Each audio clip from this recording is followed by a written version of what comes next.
Splatoon 3 is coming out soon. Unfortunately, I know nothing about Splatoon, but I do plan on playing the games on my live stream, so it's time to learn about Splatoon. And I heard one of the best places to learn about video games is the Chase Kip YouTube channel, which has explained videos on a ton of stuff, including Pokemon. So please make sure that you check them out after this video. But let's go ahead and learn a little bit about Splatoon, because I know literally nothing about the lore at all. And I'm pretty excited. Begun to walk upon land, and squids had become kids. Back in the distant era of telling me these squids are kids? A world war broke out so devastating that humanity was forced to move into a system of underground bunkers. Eventually, a warhead was fired at Antarctica, causing the ice caps to melt and the oceans to flood over the land. And they nuked Antarctica. Nobody lives there. They literally nuked penguins. Who was the person in the nuclear missile silo that was like, those penguins, they've been looking at me funny far too long. We need to take them out. Humanity's last hope lied in the hands of a scientist who created a cryogenic pod that could freeze someone for 10,000 years.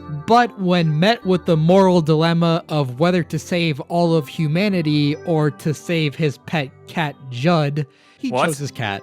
Are you serious? No shot. He saved a cat. Is this lore? This is actually what happens in the Splatoon lore. Okay, dude. All right. Flooded over, and the age of humanity had come to an end. Yeah, good job, moron. You know, they say scientists are smart people, but it would appear that they are not. And the sea levels eventually receded. Marine life began to develop intelligence and walk upon land. Most looked questionable, but some had a more human-like appearance. Namely the Inklings, who were the evolution of squids, and the Octolings, who were the evolution of octopuses, octopusi, whatever. I got dangerously close to octopus. Inklings different and word. Octolings start their lives as cute little squidly creatures, and by the time they reach 14, they grow into people? Their bodies fully transition into a human form. However, they the craziest puberty I've ever seen. Lack any bones and are made primarily of ink and cartilage, which means that they can easily shapeshift back into a smaller form. But in an ironic twist, they now dissolve whenever they come into contact with water, meaning that they can no longer swim. They literally came from the sea, though. Something I'm reminded of every time I play online. The Octolings. Wow, they die so quickly. They're speedrunning death. Part of a larger branch of species called Octarians, which includes many tentacle-based creatures. Oh, dude, I can already imagine the Rule 34 artists must have went crazy on this. The Octarians are created by cutting the tentacle off from a host, as opposed to Octolings, who reproduce by well, I'm sure the internet has me covered on that one. Yeah, no, that's not. We don't have to check it. Between the Inklings and the Octarians, and they would often get together for non-lethal ink-based battles they called turf wars. It was also around this time that Judd awoke from his 10,000-year-long cryo sleep. It's the cat. What does he know? No one had ever seen a cat before. He was immediately accepted as a god. Judd had a great eye for analyzing battlefields and would come in handy since he could instantly determine the winning side in turf wars. That would be very difficult. I mean, listen, look at this. How are you supposed to know the exact percentage of what's been covered? It's just an absolute mess out there. Due to a lack of living space, an actual war broke out between the Inklings and the Octarians called the Great Turf War. Really? Come on. It would be like calling every sports game you play against a different country a world war. Come on, let's get together and do the world war, shall we? Were commanded by Captain Cuttlefish, alongside weapons expert Moses Schellendorf, and their strategist, Judd, forming the squad known as the Squidbeak Splatoon, while the Octarians were Splatoon is because of Platoon. No, that makes sense. Led by DJ Octavio alongside a whole bunch of giant death machines. But where did they get those from? Still lost. Apparently because squids have more appendages, or... What? Lady Luck shone down on the Inklings, and historians today agree that the Inklings' victory over the Octarians was mostly due to their superior number of limbs? So you're telling me that the way to win wars is to just make humans that have forearms instead? Maybe because the plug to power the Octarian weapons got pulled somehow? What? There was one plug that was powering all of the weapons. Yeah, that sounds like a great idea. You just stumble across it by accident. What if you like trip over the cable and the entire war machine of the Octarians just crumbles into dust? I don't know. There's conflicting reports on this one. After the war, the Octarians were forced to move underground and live in humanity's old bunkers, while the Inklings lived above ground, creating giant cities like one big one called Inkopolis. Okay, so at the end of the First World War, there was a treaty called the Treaty of Versailles that was essentially this really one-sided treaty of reparations that Germany had to pay in terms of territory and money to the victors of the war. And that essentially led to them being very upset, angry, and the population grew angrier and angrier as the years went on and eventually fell to, you know, the bad guys of World War II because they were really angry. I think that forcing them to live in underground bunkers is probably more severe than the Treaty of Versailles was to Germany after the First World War. Using That's really electricity fucked. from creatures Come called on, man. Zapfish to power their metropolis, along with the great Zapfish who just casually hangs out in the middle of the city. The Inklings also brought back turf wars, but primarily for younger Inklings, because shooting your friends with high-velocity weapons is Shooting your exactly what friends with kids goo. should be doing. 100 years has passed since the end of the Great Turf War. Cuttlefish is now a smelly old man. DJ Okay, at least they live for a long time. Damn, that boy never Octavio dies. is now in his octopus form for some unexplained reason, and Maybe it's hard for them to maintain their human forms, and it puts a strain on their body so that when they get old, they turn into the octoling form again. Judd found a way to clone himself using the cryopod, creating Little Judd, who helps him with judging turf that's wars, great. and is also secretly planning to kill Judd and take his place. At What? a youth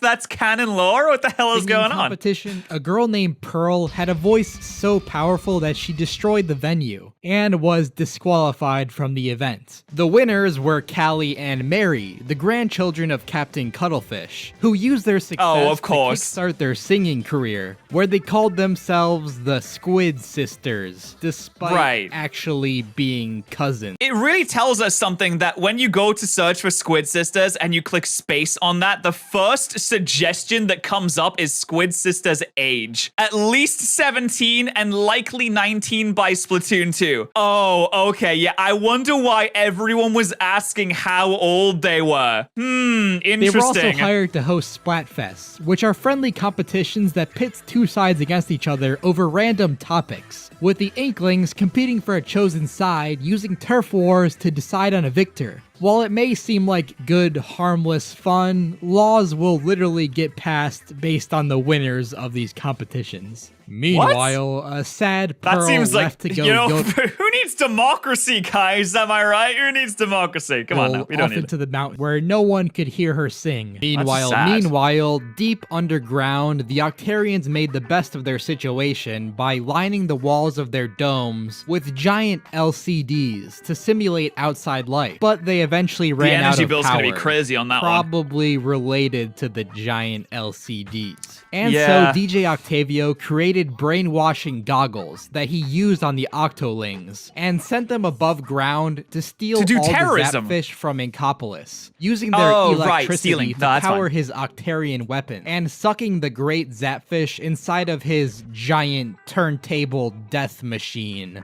Captain What? Cuttlefish managed to recruit a young How's that gonna Inkling turn the he LCDs dubbed back on? Agent 3, who he sent on a secret What happened to the mission first two deep agents? underground to destroy the Octarian weapons and rescue the Zapfish. But halfway through their adventure, Cuttlefish gets kidnapped by Octavio, and the coveted job of tutorial giver is inherited by Agents 1 and 2, who are definitely not just Callie and Mary in disguise. Who are definitely over the age of 18 by the events of Splatoon 2, for everyone that was wondering, apparently. Agent 3 reaches DJ Octavio himself, who had all the Octarians assembled to watch his glorious victory over the Inklings. But Callie and Mary arrive and sing Calamari Incantation, a song so bangin' that it snaps all the Octolings out of their mind control, and forces Octavio to do a little dance, giving Agent 3 the opportunity to splat him. The great Of course, we stopped the terrorists by singing really good at them. Did we solve the problem, because obviously they became terrorisms because of the situation that they found themselves in, because they were shoved into underground bunkers without any kind of power. So they had to try and find an alternate source of power. So did they learn the error of their ways? Did the squidlings think, oh, okay, maybe we shouldn't force them into underground bunkers because that leads to people doing terrorisms because they're in such a horrible situation they have no other choice? Did they correct that mistake that was made at the end of the war? Let's find out. Zapfish was then returned to Inkopolis, and Octavio was safely stored inside of a snow globe. Some of the freed Octolings opted to move above ground and coexist with the Inklings, but most of the Inklings have never actually... So they're allowed to now? They changed their laws? Okay, good. Are they going to be discriminated against? seen an Octoling before, and they just assume that they're Inklings, but with weird-looking hairstyles. One Octoling, Marina, found Pearl yodeling in the mountains, and the two started a music group called Off the Hook, eventually taking the places of Callie and Mary as the new hosts of Splatfest. At around 2 years after the events of Splatoon Marina. Splatoon 2. 8. Oh, okay. It's safe. It's safe, Chad. It's safe. 1. Cuttlefish and Agent 3 went on a mission abroad, leaving Octavio completely unattended, giving him the opportunity to break out and create newer, cooler, mind-controlled shades, which he placed back onto the Octolings, even managing to get one onto Callie. The Octolings were then sent to steal the great Zapfish, and yeah, we're pretty much back in the same situation. I'm getting some deja vu now, guys. Mary notices that her cousin, her grandpa, Agent 3, and Octavio are all missing, so she searches around Inkopolis, managing to recruit another Inkling. Bro, if this was... I'm not gonna lie. If this was anyone else that went out with a sign saying looking for children, arrest them on sight immediately. She dubbed Agent 4, who she sent on a mission deep underground to destroy the Octarian weapons and I swear this has already happened. You get the deal. Moses Schellendorf's grandson, young Sheldon, also takes no, I've seen that show, okay. It's a Big Bang Theory spinoff. No, that sucks. Part in the mission, as he gives Agent 4 brand new weapons to use on each level. Oh god, please don't make me use the sniper, Sheldon. I can't aim, Sheldon. Eventually they reach Octavio, and Mary is surprised to see that Callie is under his control. At least until she takes out a sniper rifle and shoots the shades off her head. Because there's no way to save your sister like to snipe her in the face with a sniper rifle. Make sure it's high caliber or it may not work. Sheldon then gives Agent 4 a cannon to splat Octavio with, and he's placed back into his safety snow globe. Meanwhile, on their vacation, I'm beginning to think the snow globe doesn't work. And Agent 3 come across a freed Octoling, and Cuttlefish orders Agent 3 to attack them, with their battle causing the three of them to fall below the ground into a underground metro. This guy's just racist. Cuttlefish and the Octoling end up... She was just minding her own business. This old fella, he's just a racist old man. Separated from Agent 3, and they agree to work together and search for a way out. It's the age-old story. Old man is cured of his racism when he realizes that maybe he's the dickhead. Cuttlefish giving the Octoling the name Agent 8. Bet you thought they were going to be called Agent 5. Well, octopuses have They're called Agent 8 because they're great. Or, maybe the joke about the legs, maybe that works. 8 legs, I think. The two then come across an old telephone that tells them to collect 4 things in order to reach the promised land. This is sounding like a cult now. It literally says things. I'm not just being quirky. Agent 8 returns with the 4 things, only to find out that they just assembled a giant blender, which the phone tries to blend them with. Until Agent 3 bursts... Oh my god, wait, Splatoon actually kind of rocks. This sounds great. I actually want to play this now. This sounds fucking great. ...through the ceiling and kicks the blender and falls on their face and gets knocked unconscious. Agent 8 casually leaves through the hole in the ceiling in search for an exit, while Cuttlefish stays behind with Agent 3, who ends up getting mind-controlled by the telephone's that's gross. slime, Wait, and why? forced Is the phone like a relic of the ancient human civilization that has been left over as like an active AI that has been watching how these societies have developed over thousands and thousands of years and has gotten angry and resentful due to the fact that humanity wiped itself out and now it's been completely replaced and wants to destroy the things that replaced it because he misses humans? to tie up cuttlefish. Yeah, so you're probably wondering what's up with the phone. Well, apparently our old friend, the scientist, managed to create a phone box with all of humanity's knowledge stored inside. So that in the future, when new life listened to the phone box, they would not make the same mistakes that humans made. However, this phone box became sentient, and after witnessing the Inklings' gruesome wars, deemed them unworthy of life, and began blending a bunch of life forms together in an attempt to create new life, but only ended up with a weird goo that can be used to mind control people. This is so deranged. I don't know why there's so much mind control in this series. It's kind of worrying. The phone also built a giant statue with a cannon in its mouth that it plans to fire its goo beam at Inkopolis to wipe out all the Inklings that are living in Inkopolis. There's more cities, they just don't show The that. lore of Splatoon is filled with genocide, wiping out of entire societies, racism, colonialism. What's going on with all Agent this? 3 catches up to Agent 8 and I thought it was a confronts them Squid in Game battle, but with Goopy gets Goos. dunked on and is broken free from the telephone's control. Agent 8 finally reaches the surface and gets picked up by Pearl and Marina, with the squad realizing that the exit that 8 came out of was actually the head of Tartar's giant goo laser statue, right? which he plans to fire at Inkopolis. However, the entire machine is run on eco-friendly solar-powered panels, so Marina comes up with a plan of dropping a bunch of ink mines on top of it, which Agent 8 will go around detonating, covering the solar panels with ink and lowering the machine's energy output. Then Pearl will counterattack its weakened laser by amplifying her insanely loud voice, pushing back the laser and destroying. And it turns into a Dragon Ball Cell versus Gohan Kamehameha scene where they have to battle against each other with high-powered energy beams. That sounds awesome. Tartar and the Goose statue. Everyone returns to Inkopolis, and Pearl and Marina host one last Splatfest.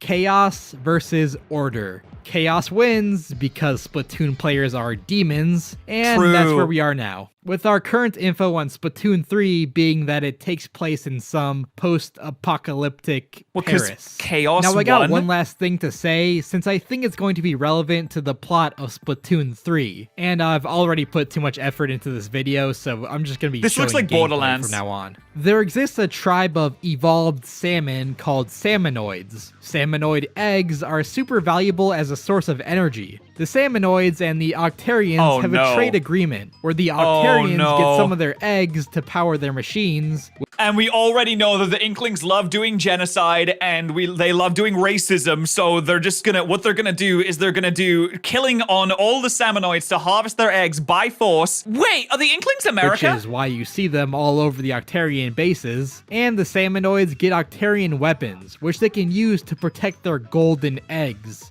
Right now, we don't know what golden eggs are used for, but they must be super valuable because a company called Grizzco is recruiting Inklings and Octolings to be sent into Salmonoid territory and reappropriate their golden eggs. Oh, they're stealing the precious artifacts from another culture. No. They're British. And I have a strong feeling that this is all going to be tied together into the plot of Splatoon 3. Since in Splatoon 3, there's brown fur that's attached to all the Octarians. What else has brown fur? Hell? Bears. Grizzco's mascot is a bear. Battlestar Bears Galactica. eat salmon. In Splatoon 3, your companion is a salmonoid. Salmonoids can eat the fur to destroy it. Salmons can eat bears. What? Am I making any sense here? Mostly. Whatever. I'm going to be doing a Splatoon 3 video. All right, that was awesome. I think that was absolutely fantastic. Please, check out Chase Kip's videos on Pokemon. I'm pretty sure they're absolutely fantastic. And this one was an amazing video too. So I am ripe and ready